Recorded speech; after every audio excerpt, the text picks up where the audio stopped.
こんにちは、皆さん。私はグレッグ・テイラーです。はい、こんにちは、マーク・マリンです。よろしくお願いします。よろしくお願いします。Hi, I'm Mark Marin, and I'm Greg Taylor. And this is Musings from Japan. What number are we, Greg? Number 3. 3. Hey, all right. Now, what we want to do today, ladies and gentlemen, is there's lots of stuff going on in the world right now, and it's pretty heavy. Too much, Mark. Yeah, so it's too much. So we'll get to that eventually. But actually, a very good friend of mine from a long time ago, actually from all the way from junior high school in California, had sent in some questions. So I guess we're gonna answer some questions, and I think this will be kind of fun, to do this. And I want to involve as many people from the audience to join in on this. Mark, first of all, I just want to say thank you to all the nice compliments that we received. Yeah, actually, it's very nice. It's we've received some nice compliments and some encouraging notes. I've received some encouraging notes privately, and it's really just nice to say hello to everyone out there and to do what we do and to talk about our life in Japan and just our musings from Japan. Yeah. Which can encompass which can encompass just about anything. So yeah, and it's kind of nice that actually to know that people really read or listen to what we write. Oh, by the Facebook. Way, you can't hear it right now. Yeah, I can. I'm not. Can you hear the siren? Yes. This is every day at 6 a.m. and it's cycling down now, but it's a siren. It's in my community, and it's a siren. This is one of the daily occurrences here in my neighborhood. In fact, I think in many towns in Japan, but there's a siren, and it goes off at 6 a.m., noon, 6 p.m., and I think 9 p.m. also. And I can hear it every day, and it's quite loud. And I think they could use it if there was a natural disaster or some other kind of disaster. But Greg, explain why it goes off at those times. Well, that's a good question. I know that I think you would probably be better at that, but I do know here in Japan, I know that in Japan there are there's music or something that plays to the communities, and a lot of it is to tell the kids to go home.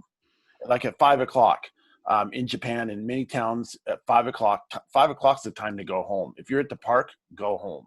Yeah. And so they have loudspeaker stuff. So maybe you could be better qualified to explain than I would be about that siren. Well, you're right. Actually, it is a way to tell time. Now, I'm not sure about Okazaki because I've actually never been there, but in some of the local farming communities out here in Niigata area, they use the sirens for the farmers. So usually the 6 a.m. Siren is when they begin work in the morning. So farmers get up at sunrise and they get out and they do stuff and they get out there. And so they know when they're starting to work, it's about 6 a.m.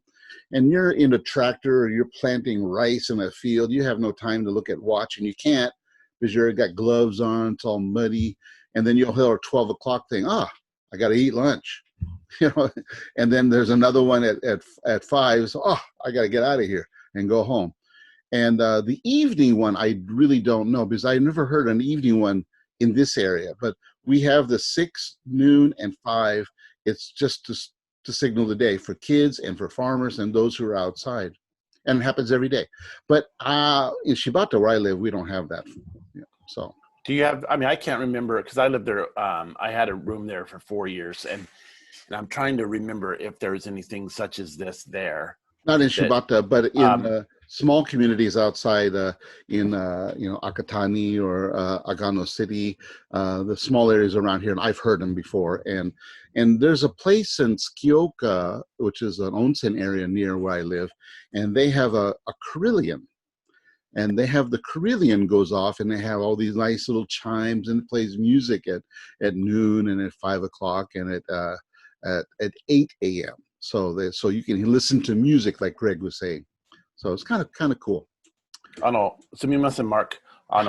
日本語で温泉のどういう意味？英語の発音全然わからないので、onegaishimasu. はい。Onsen. 英語で温泉。なんていう？So onsen is like eigo de. Onsen in English is hot springs. Hot springs. Hot So springs, that's yeah, right. so I said onsen. Yeah, I'm sorry for those of you who don't know what an onsen is. An onsen is hot springs in English. Onsen is Japanese. And Greg was asking me, he says in Japanese, he was asking me, how do you say that word in English, Mark? So that's what I'm doing. So thank you, Greg. Arigatou gozaimashita. So Thank you. So sorry to speak in Japanese, but I speak it any chance I get. 全然大丈夫. Okay, ありがとうございます。 so let's get to the questions here. So first of all, Yes. my Yes. friend, Back to Leia. yeah, Leia Landruck. Okay, I believe she's out there in the western area of the United States. I think she was in Arizona. I thought so. But anyway, she writes one question. So she assumed that you and I, Greg, we met in college, and she was wondering. That was correct. She was wondering if it was in Southern California, in the San Bernardino area, a place called, not USC. She writes USC or Mount Vernon Tech. Now, for those of us who live in Mount Vernon Tech? So Greg, you work down in Southern California. You don't know what Mount Vernon Tech is. That's San Bernardino Valley College. Oh, well, I've been on that campus numerous times. But the nickname for us locals who grew up there, we call it Mount Vernon Tech, or USC, University of South Colton. Okay, got it. So anyway, so first of all, Leia, Greg and I did meet in college, but we didn't meet there. We actually met at Fresno State, California State University, Fresno, and I believe that was in fall of 1982. Right. Yeah. So I moved up to Fresno in fall of 81, I believe. 81 or 82. Maybe that's when I'm in. Maybe we started at the same time. We did start at the same time. Yeah, I have a pretty good memory in that area, so I know you. Yeah, I was at Chaffey College before that. Yeah, I went to Chaffey from the fall of 79 through spring of 82. Then moved up to Fresno and finished out my degree there. So we met there, and we met in the music department. Now, the next question is, though, what instrument does or did Greg play? Because Leia knows what I play, and because we went to junior high and high school together, and we played music, all through junior high and high school. But Greg, explain what you play. Well, I played the euphonium, and I started out when I was a very young music student. I started out playing the drums in 4th grade. Ooh. I just like to beat on things, and so no comment. and so I like to beat on my twin brother, and he liked to beat on me, kind of. But I like to beat on things, and so but I just needed something with more tone or more pitch, and a snare drum just didn't cut it to me. I wanted something more melodic. Mm-hmm. And had I continued in percussion, I would have discovered melodic percussion instruments. Yeah. But instead, I just played the drums. And the next year, 5th grade, I think it was a 5th grade, or maybe I was about ready to quit band, I think. Mm-hmm. And then I had a band teacher who, most of them were pretty good music teachers. One of them later on, he got me to play the baritone horn, and a baritone horn is a brass instrument, and it's about that big, and it's an American invention. No, well, wait a minute. Explain the difference between a baritone and a euphonium. A baritone is a brass instrument, and it's like it's between the sound of a tuba and maybe a trombone, or it's kind of hard to explain that one. Yeah. But it's fairly large in size, and mm-hmm. and it's the bore, the inside of the tube, the brass mm-hmm. tube, is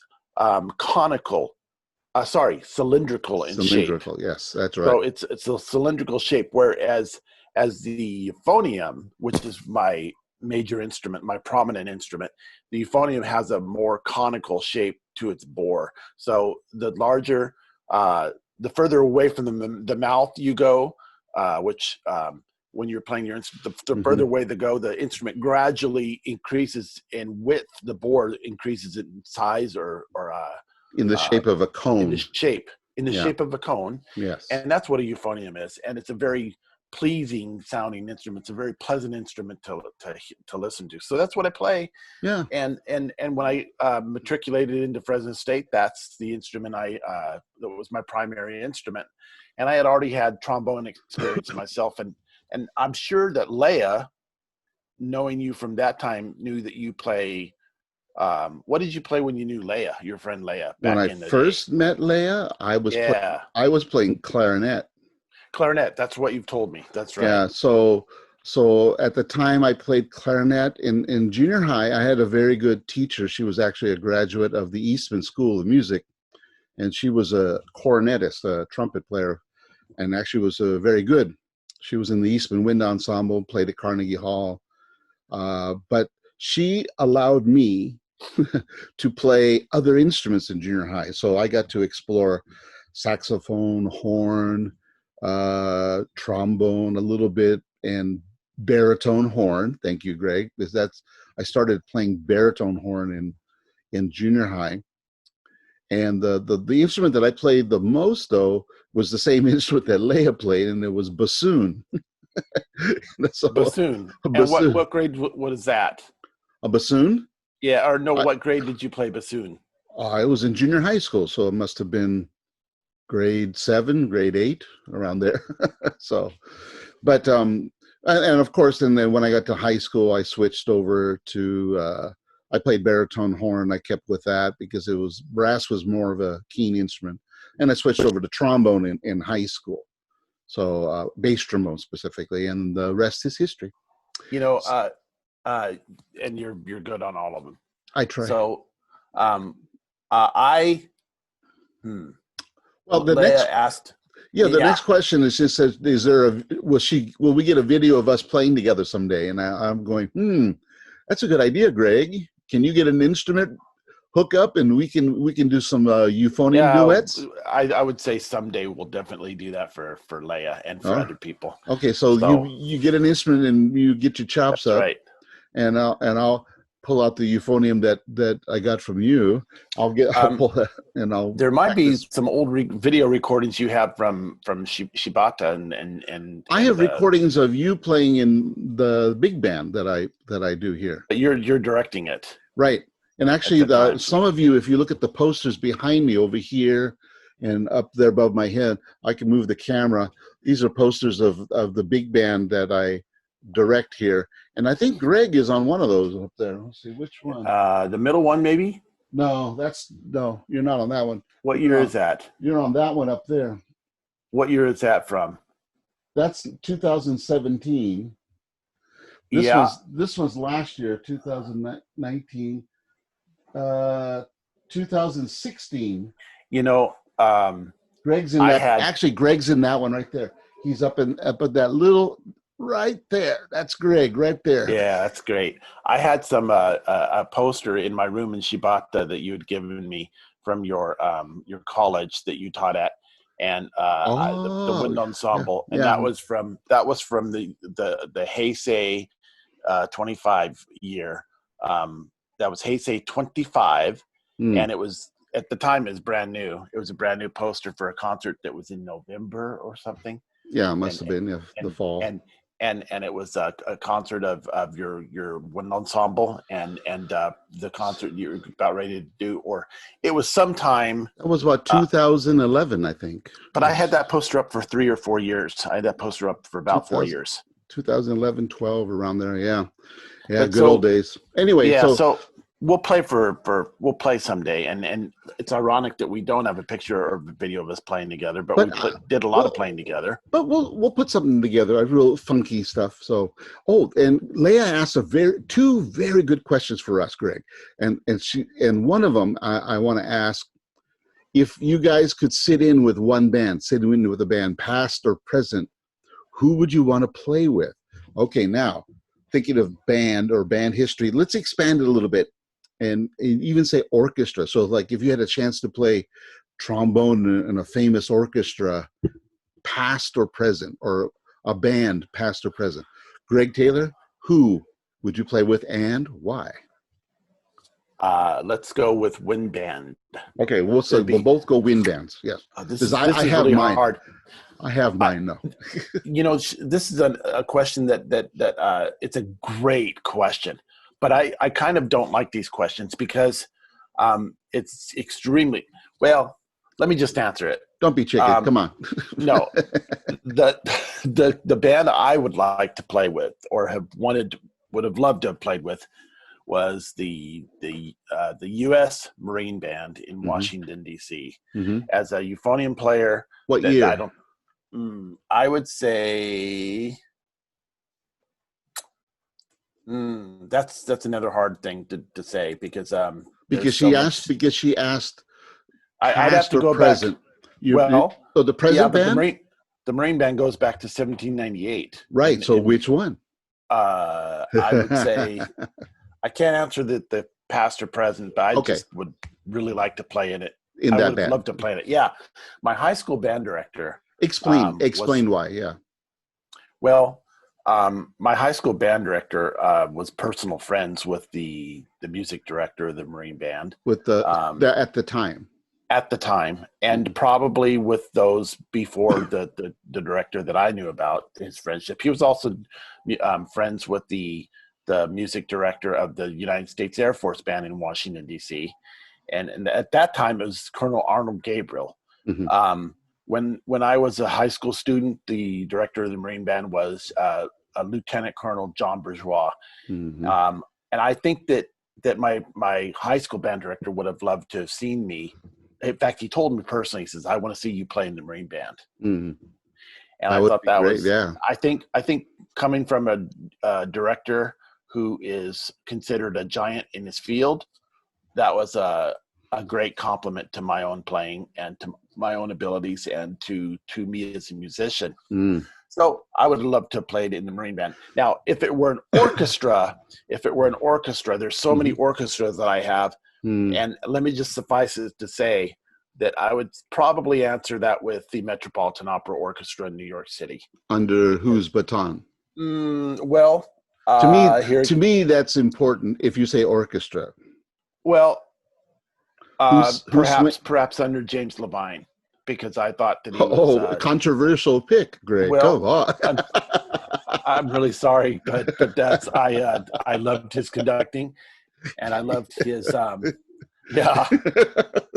So actually, okay, we'll stay musical here. No political thoughts here right now. Actually, I think that another conductor I would love to play under, if I could expound upon that a little bit, is Esa-Pekka Salonen, who is the incoming director of the San Francisco Symphony. He's a person I would enjoy very much playing under as a conductor. Very decisive and it'd be a life-changing experience, I think. So those are my answers, and I would also, if I had to choose, like in Leia's question,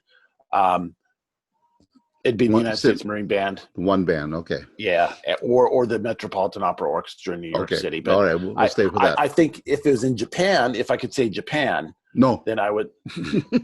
Yeah, go ahead. It'd be under Siena, and it'd be under Sado Yutaka. Yes, yeah, Sado-san. Yeah. If I was here in Japan playing in a group, it would be the Siena Wind Orchestra from Tokyo, and they're coming to Aichi, to my local area. They're going to come this spring, this May, but because of COVID-19 and the pandemic, they canceled. Everything canceled. So, anyway, good. Mark, what about you? So let's have you answer. She said, if you guys could sit in with one band, past or present, who would you want to play with and why? Okay, well, with band, for me, it's easy, and I will just say the John Philip Sousa band, probably at the turn of the 19th century up to the 1920s, and there's a reason why. And Leia will remember this, but in our school district in Rialto, when we were in junior high and high school, Dr. Clarence Sawhill, the former director of bands at UCLA, he used to come and give clinics for all the junior highs and the high school, and we used to do a combined concert. But the first time I saw him, I was in junior high, so we're talking 1974, 75. So he was just retired from UCLA, and Dr. Sawhill told a story about why he loved band music. Somebody, our director, had asked him, "Why do you like band music?" And he told a story that when he was young, he wanted to impress this girl that he wanted to take on a date, and he said he needed the perfect event to take her, and he didn't have much money, but he went up to this girl and says, I want to take you on a date. And she said, yes, where would you like to take me? He says, well, in the park on next Sunday afternoon, the Sousa band will be playing in the pavilion in the park. And he grew up in, I forgot, it was Illinois. So I believe it was in Champaign, Illinois. So the Sousa band was playing. So he invited her. So they got a picnic lunch. They wrapped up everything and they went to the park, got their place, and the Sousa band set up and played a concert for everybody. And he said there were hundreds of people gathered, and they played the concert.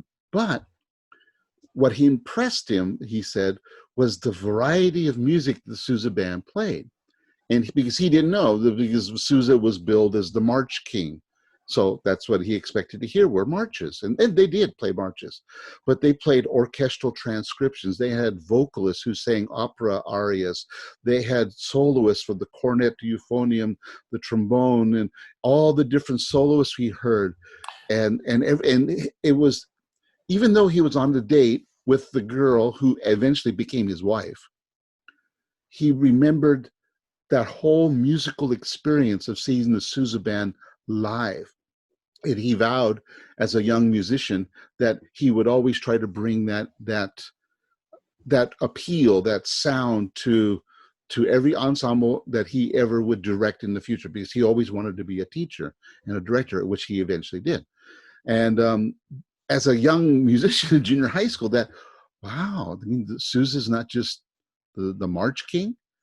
And then I've studied Sousa, and Greg, I know that you've studied Sousa a lot, and I've played a lot of his transcriptions of different operas and arias and tone poems. I mean, from Franz Liszt, Debussy, Berlioz, Tchaikovsky's symphonies that they transcribed for band that he did, not just other arrangers, but that actually he did.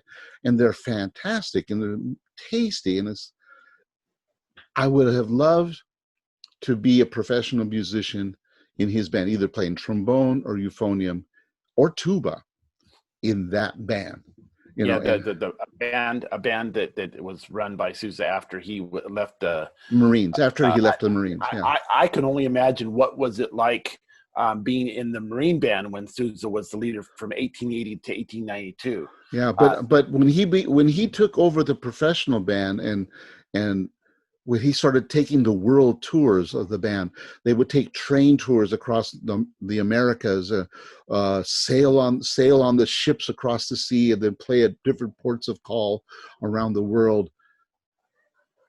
I mean, it's cool, and a wind band, not a jazz band, not an ensemble, or orchestras were doing that, of course, but a wind band, and I would love to have had that impression, to be in that band, to be a musician and wear that uniform under his baton and play that music, around the world. I think that's a marvelous answer, And then, but the continued for the orchestra, I had two orchestras since we added one. I would love to have been under an orchestra conducted by Toscanini, because the trombone teacher, or one of the teachers at San Bernardino Valley College, when I used to play in their jazz band when I was in high school, and I would go into some of the clinics, he played in the NBC Symphony Orchestra. He was one of the many trombone players that went through there, and he was a teacher at San Bernardino Valley College, and he would talk about playing under Toscanini. and how difficult it was and how demanding he was, but how musical he made the ensemble. I always thought that would be great, but I would want to go back further. I would love to have been in an orchestra conducted by Berlioz. Yeah, I know you're a big Berlioz fan. I'm a Berlioz fan, and Yeah. I just would just love to see the guy with the big hair, and and how he would conduct, and because at that time conducting was still in its infancy. So to see how he controlled the masses of ensembles that he would have, the orchestra of 1,000 with a choir of 1,000, it just blows my mind that could happen. I wonder if, I don't know the historical context behind it, but I wonder if he conducted the premiere of his Requiem, Yes, he did. Yeah, he did. So it was done for from a military person who had actually died, a French officer who had died, who was well respected. And actually he did his funeral symphony march, which was written for band. He wrote for the French national band at the time, and they marched playing it. And the second movement, there's a trombone solo. So I'm trying to imagine this band marching down the street, and the trombone playing solo while they're doing this in the streets of Paris, down the Champs-Élysées, something kind of funky. Anyway, so that's kind of cool. I think we got the band stuff. So, I really think it's great. You would want to play Sousa's band, because I could certainly say that I would want the same thing, particularly since the Marine Band was so heavily influenced. I mean, he was the Marine Band from 1880 to 1892. He shaped it, and I think it still takes after him today. The modern, I could say the modern Marine Band is his. Absolutely. Yeah. And so, excuse me. So, I think that Sousa, it would have been amazing to play in Sousa's band. Yeah. I also, having thought about it for just a second here, I would love to have played in a group conducted by Richard Wagner. I knew you would say that after I said the Toscanini. Yeah. I would definitely. Richard Wagner, if you don't know, was a composer, and he composed these really super long operas full of drama, and I would have loved to have played in a group that he conducted. Yeah, that would have been great. Well, let's go on, because I think the next one is more important. So, because I want to answer this question musically, since we're still on the music. So, Leah asked, is there an instrument that you regret not having learned? I answered that first. Okay, you're on. Go ahead, Greg. The euphonium. Don't be serious. I am serious. No, because not master. You have learned it. Okay. So because I'll never master it, and I want to master it, just like the trombone. That's right. I would say not. She said not yet having learned. Right.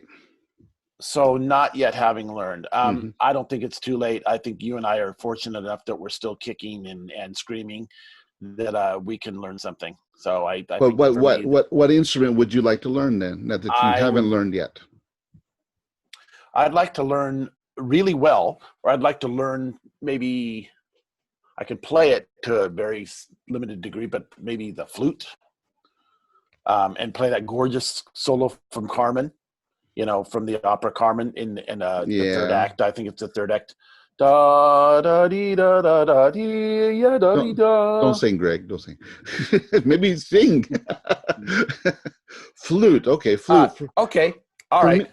Here's my regret. Here's my true regret. Okay. Is not having learned to sing, to sing at a professional level, or use my operatic baritone voice. Well, again, I think those. I think if there's a regret, that's it. But she would say, yeah, but you do sing, and you know how to sing. You just don't practice it to be good. So for me, thanks, Mark. An instrument I regret not having learned is the guitar. Yeah, I would say that, and it's still not too late. So it's Yeah. not too late. I could learn it, but I have tried to start, and I get to a certain point, and then I just drop. I for some reason, the guitar is an instrument that I can't grab hold of, and I don't know why. Because I can play piano, I can play bass. I play bass guitar, and I play upright bass. Wood bass, as we say here in Japan. But guitar, I just can't get it, and at all. I my brain is frozen or locked. There's something that of that. We both have friends who are fabulous guitars players. Yeah, yeah. Yeah. I mean, great guitar players, great, Yeah. beautiful sound. I But have I have friends in California. We have our friends in Niigata in Japan. You have friends all over Japan who play guitar. And all over the world, Greg. I got friends in Europe in Germany. I have a friend. He used to teach here in Shibata. He was a professor at the university here, and he would just sit around and just noodle and write songs. He said, "You gotta get play E blues, okay?" I think it's something that He's an I think that English music teacher. teachers. I think that music teachers want might behoove them to learn the guitar if you're a music teacher. But I think a lot more music teachers can do it than we realize, Greg. Pete Vanderpart, I don't know if he watches our video. I admire him because he plays the ukulele. I mean, and I took an ukulele class in Hawaii with my students a couple of years ago when I took them on school visit to Hawaii. And I was getting to ukulele to a little bit, and I was thinking, and I would play and practice with the students, and this is cool. Next day, come back to it, it's all gone. I couldn't remember it. Yeah. And I felt stupid, And so he's teaching it in schools, and he's got ukulele ensembles. So Good old Pete, and that's fantastic. And I just someday, maybe after I retire from teaching English and doing all this other stuff, I'll sit down and I'll work with the ukulele and guitar or something, and get that into my system. So this week, what I'm really into? This week, okay. Yeah, this week. Okay. Donuts. Did I have a donut? Oh, you're thinking now. So yeah. Mr. Donuts. Dun, dun, dun. Pondering with a mug of hot coffee from Mr. Donut. That kind of gets into a Leia question. Yeah. He puts on here. I know Japan has some fast food chains there, and the food is much different from the versions here or in America. You can go, there's a hamburger restaurant. Japan has a hamburger restaurant. I can give one example. There's a hamburger restaurant. It's very nice. And Mark took me to that 2004, the year 2004. And I remember that experience for the first time. And the restaurant's name was Mos Burger. M-O-S. Mos Burger, M-O-S, Mountain, Ocean, Sky, Mos Burger. Mos Burger, you can go and eat. It's a hamburger, but they fix it a different way. It's with different kinds of ingredients in the hamburger. And one thing I wanted to say was you can go there. How is it different? The food is different because, as I said, they suit it for Japanese taste and what. We can get into that, but I also want to say that when they bring you your serving of food, your hamburger meal, and the drink is often in a plastic cup or even a glass. If you want a Coke, they'll bring you your Coke in a glass, and while it's still fast food, it's pretty amazing. But let me add some more to that. So. Mos Burger, the reason why it's called Mountain, Ocean, Sky is basically they try to prepare their food fresh as the ocean or the sky, the view of the sky or the mountains. All the vegetables that are in a Mos Burger are grown locally, and they're from farms. So when you go to a Mos Burger, you'll see a little sign by the counter, and it will tell you which farmer grew the lettuce, the tomato, the onions, the cucumbers for the salad or whatever. So you know where the vegetables came. The other thing is I have a friend who's a manager of a Mos Burger in Tainai City, Greg knows Nakajo. I think that's where I took you. That's the first time I ever ate at a Mos right. Burger. So that manager there, and he says in Nakajo. In Nakajo. Nakajo. Yeah. And he said that Mos Burger is not a fast food chain, even though it is a fast food chain. But in his mind, he says we don't think of Mos Burger as fast food because we make every hamburger from scratch perfectly for every customer, from the patty on up through to the assembly of the burger. So when you go there, it is definitely not fast. When you go to McDonald's, no, it takes a little bit more time. In definitely McDonald's, slower than McDonald's. Yeah, McDonald's in Japan is just like a McDonald's in America. You go in and maybe how many minutes? 3 minutes? You got your food. It's about the same amount of time, really. Okay, but Mos Burger, when you go in, you go you order at the counter, and they give you a number, and then please sit down. We'll bring it to you. And it might take 10, 15 minutes before they bring it to you. And it's like, but it's fresh. I mean, the lettuce is cool and crisp, the tomato nice and juicy. It reminds me of an In-N-Out burger in the sense that it is fresh.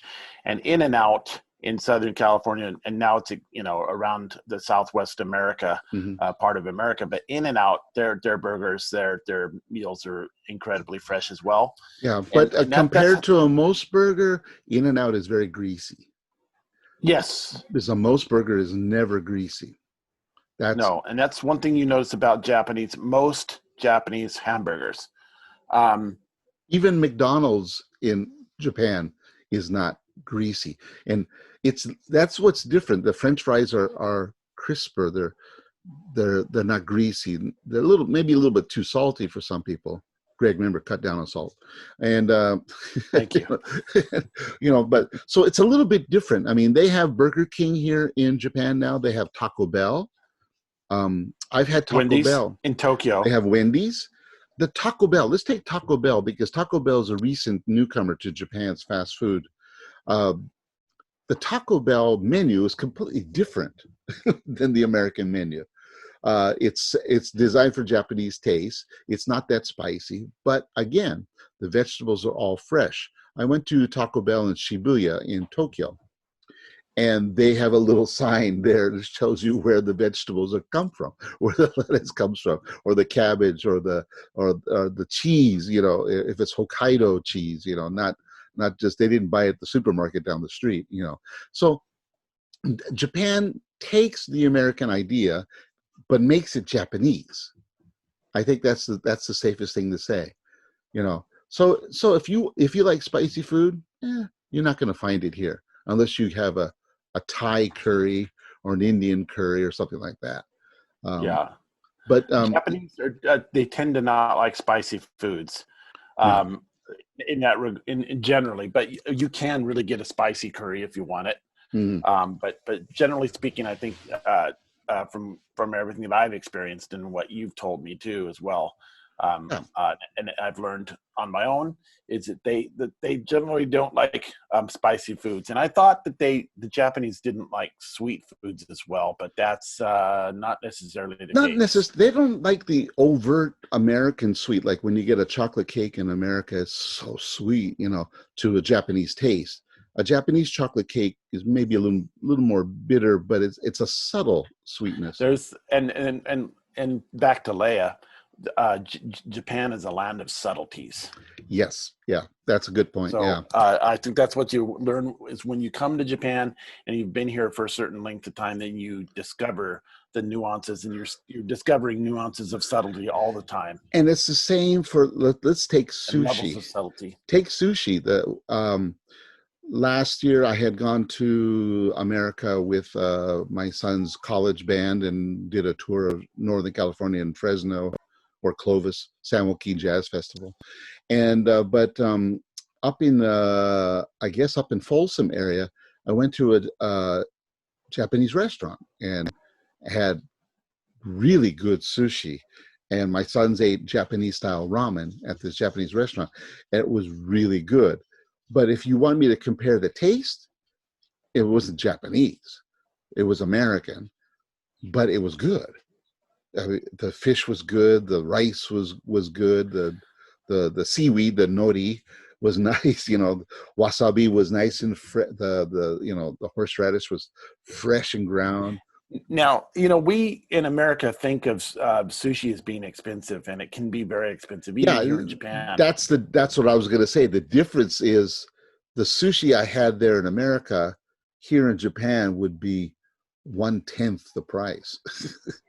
I mean, Yeah, Greg and I have gone to a sushi place where I live here, and we'll eat between us. We'll eat 10 plates of different kinds of sushi, and then we only spend what, $10, that's right. 10, So it's $12. basically most you can go to fast food, not fast food, but you can go to a sushi restaurant where the sushi is delivered to you. In On Japanese, it's called a kaiten sushi, which means so a rotisserie. that's right. But they're not rotisserie anymore. They're kind of like they just put it on a little A, train track. a little bullet train, and it Yeah, comes to you, or a little car, yeah, or a little tray or something, and it gets to you within seconds. right. And it's that little plate is a US dollar. It Yeah, costs you $1. $1, You get and it two might contain pieces. 2 pieces of sushi.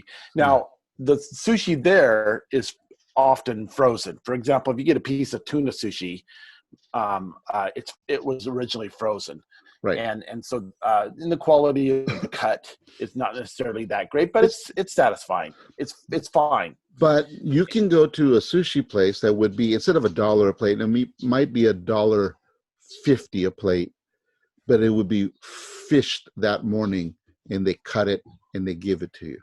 In Nakajo or Tainai, there's a sushi restaurant, would be one step above the one that we're talking. You sit at a counter, the guy sits there, and you just yell the order. You would say, like what Greg said, tuna. So you say, maguro, onegaishimasu. Mago onegaishimasu. He goes, hey, and then he just he picks up the fish that he already cut, puts on the rice, and puts on the plate, and gives it to you. I mean, but it's fresh. They buy it that morning. I remember a sushi bar that was very close to where I lived in Castletown in Shibata, Mm-hmm. Otemachi. Edo, yeah. Edo, yeah. That was it. Is it still there? Oh yeah, Edo, yeah. Edo, yeah, is like one of the best sushi bars in Niigata area. Oh, really? Yeah, in northern area, yeah. I used to go, I've been there I'd been, I went there to eat 3 or 4 times, and I remember I met a man there. And we got to talking with each other, and he bought me my dinner. And then I saw the same guy a year later at the Shibata Matsuri, the Shibata festival. And it was dark in the night, and he said, "Oh, Taylor-san." Yeah. he remembered my name. He remembered me. It's kind of easy to remember us because we stick out. So that's true, because not that many foreigners and patronize that sushi bar, I would think. No, because that sushi bar is expensive. Yes, it is expensive. So like one plate might cost you there, because the portions are large, the fish is the highest quality fish, so you might be paying 3 times as much, maybe 3 or 4 times. Yeah, you might be $7-8 a plate, and then it would be closer to the price that I paid for at the sushi place in California. Anyway, we can go on about food. Now, let's get to the last question, because I know, Greg, you're pressed for time a little bit, and this one is a little political, and it's okay because it kind of leads into what's happening around the world in some places. But she's curious, are women treated as equals in Japanese society? Now, you got 2 guys here, but I can tell you, and in the last part of the question, are roles different than in the U.S. culture? And the answer to that, are women treated as equals? No. Not in Japan. No, they're not treated as equals. On paper, they are. In reality, they're not. I would say in cultural practice, they're not. And are the roles different than the U.S. culture? Yeah, they're different because of the cultural differences and the cultural expectations of women. So, Greg, what do you think? Since Well, I think, Greg, you've only been here 7 years. I'm going into my fourth year of being married. I'm in my fourth year. I'm entering my fourth year of being married to a Japanese national, my great wife. Yeah. And I would say that there is that Mark is correct, and from what I've observed, so I've been here 8 years, but I don't consider myself qualified necessarily to really expand upon it. But from what I've seen, yeah, I think. However, I have worked in the public schools for three years. So that's enough time where I would see the role of women. There's women principals, at least in this area, are common. And say of a public school, like an elementary school or something like that, I've had several women principals. And so they're the ones that are in charge, so they get that leadership position. I think that on paper, Japan is very similar to the United States from what I guessed. I could be wrong, but from everything I found in labor laws and things like that, the role of women is similar to that in the United States, but then in actual reality and practice, it's not per se. And as Mark could expand upon that if he wishes, and that's where I'll leave my thing at. Yeah, to expand on that would take probably another episode of Musings. But suffice it to say, there is on paper and legally there's an equality and there is a practice, but in terms of reality, it is not always so. And I'll add a little bit to that, is that I think it depends upon even now in society in what segment of society. It could be the family. Women are treated equally in the family in certain families in Japan. Let me expand on that. Since in terms of family, women probably have a stronger role than men within the family. Women tend to dictate more or to be more of a controlling factor in the family setting.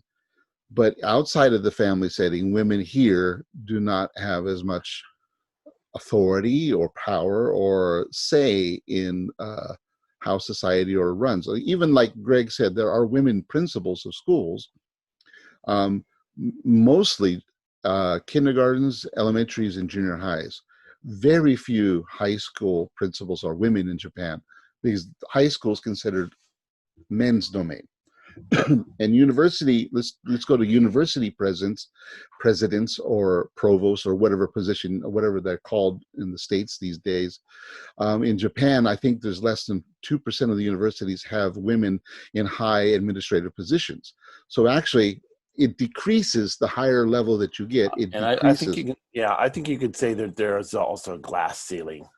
There's a big glass ceiling here. Yeah. And all you have to do is look at the governors of Japan. So how many governors? There are 47 prefectures in Japan. How many are women governors? And I believe there's only 3. Yeah. So it's but Tokyo is the governor of Tokyo is a woman, and she's very strong, and she has a big presence because she's the governor of Tokyo. But in order for her to get that position in Tokyo, she had to quit the ruling party, and she became an independent. In order for her to get voted, her party, which is the LDP, which is the same party as Prime Minister Abe, they didn't want her to be the governor of Tokyo. They wanted somebody else to do it. So she chose to quit the party and run her, because she wanted to be the governor. She quit the party and she won because she's more popular than who the man, the LDP, wanted to be in charge of Tokyo. And from the beginning of her reign as the governor of Tokyo, she met with a lot of discrimination from the men who were in part the power of Tokyo City. So Tokyo is a very unusual situation. Tokyo and Osaka are kind of, they're prefectures or states, but they also have a city within themselves. So you have a mayor of Tokyo City, and then you have the governor of Tokyo Prefecture.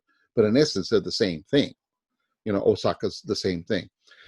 Anyway, so she didn't get along with them, and they in the beginning, they would shun her.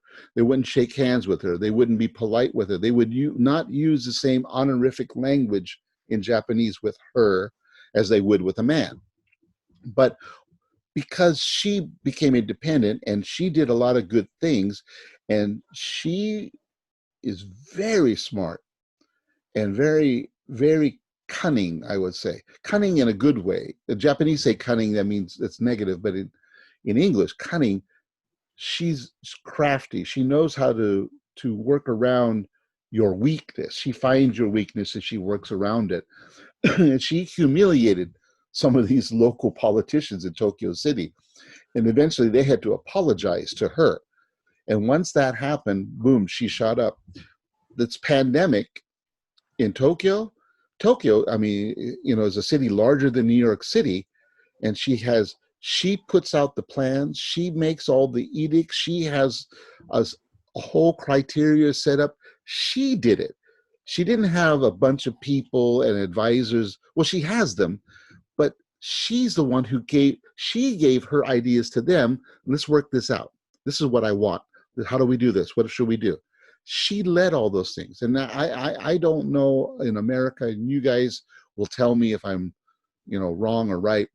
All I know is what I see on the news from America, and I see Cuomo saying things, but I don't know if he did it all from New York, and some of the decisions he made were really wrong. But in Japan, when Koike goes up there, she outlines everything she says. She produces notes. She has visuals, and she does it in 3 languages. She does it in Japanese, of course. She also does it in English, and she does it in French. She has done in sign language for those who speak sign language. She worries about all those specific details. She does. And it's impressive. It's impressive. But if you look at the news here, she's not given much credit.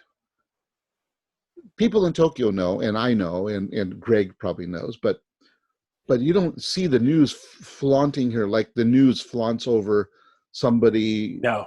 Right? They don't do that. No. Not here in Japan. Not here in Japan. It's kind of refreshing, actually. Yeah, it is nice, but just by actions that she's doing the job and she does it well. And as a result, the COVID-19 pandemic wasn't an overwhelming problem in Tokyo, and still isn't. Even though they have numbers increase up and down, we're talking. Yesterday they had 26. And you have a metropolitan area of 32 million people. 32 million people, they had 26 cases. But then she took that seriously and she said, okay, we have to be careful. She goes out there and she tells people, be careful. I got my Abe mask yesterday. Oh, we're still waiting for ours. I got mine yesterday, finally. But she says, get out there, wear your mask. Get out there, keep clean, wash your hands, avoid. She warns everybody constantly. She's doing that. So anyway, so Greg is going to get busy here. Greg's it's lunchtime, huh? It's lunchtime. I see it. Anyway, so thank you, Leah, for your questions, and we encourage more people, please, to ask us something, and we'll share everything from our point of view here. So, anything else, Greg? No, but thank you so much for a great time this week. This session, and thank you for watching, everyone. Yeah, and I know that we'll get to other issues coming up later. So when Greg and I have more time to share with you our feelings about what's happening in the world, and from a Japanese point of view, because these are supposed to be musings from Japan. So we'll share as much as we can with you. So thank you. Yeah, thanks a lot. All right, everyone, take care, and so we'll see you next time. See you next time. Okay, bye.